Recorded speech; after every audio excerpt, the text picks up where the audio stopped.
இப்போ எனக்குள்ள வந்து வைரமுத்து சாருடைய ஆவியை வந்து உள்ள போய் நான் வந்து வைரமுத்து சார் மாதிரி ஒரு விஷயம் ட்ரை பண்ண போறேன்.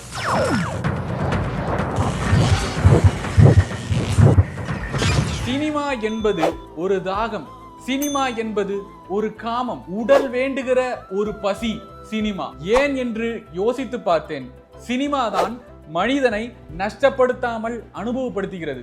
மழை அடிக்கிறது, நீ நனைய மாட்டாய். தீ எரிகிறது, நீ பொசுங்க மாட்டாய். புயல் அடிக்கிறது, நீ காணாமல் போக மாட்டாய். யாரோ துன்பப்படுகிறார்கள், ரத்தம் தெரிக்கிறது, ஆனால் நீ பத்திரமாகத்தான் இருக்கிறாய். இந்த செக்யூர்டு ஃபீலிங் தான் சினிமா மனிதனுக்கு கொடுக்கிற அனுபவம். உடல் பாதிப்பு ஆகாமலேயே உலக அனுபவங்களை உனக்குள் ஊட்டுவது சினிமா.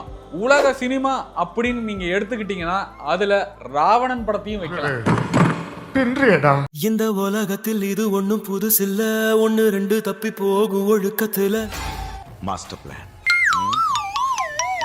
அதாவது இன்னொருத்தவன் மனைவி மேல காதல் கொள்றது அப்படின்ற ஒரு விஷயம் வந்து இதுக்கு முன்னாடிலாம் வந்து மன்னர் காலங்கள்லாம் இதெல்லாம் நடந்திருக்கு அப்படின்ற மாதிரி இந்த உலகத்தில் இது ஒன்றும் புதுசு இல்லை, ஒன்னு ரெண்டு தப்பி போகும் ஒழுக்கத்துல அப்படின்னு சொல்லி எழுதுறாரு. விதி சொல்லி வழி போட்ட மனச புள்ள, விதி விலக்கில்லாத விதியும் இல்ல.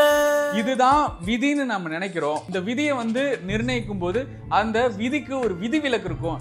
அந்த மாதிரி ஒரு விதி விலக்குல தான் நான் வந்து உன்னை காதலிக்கிறேன்.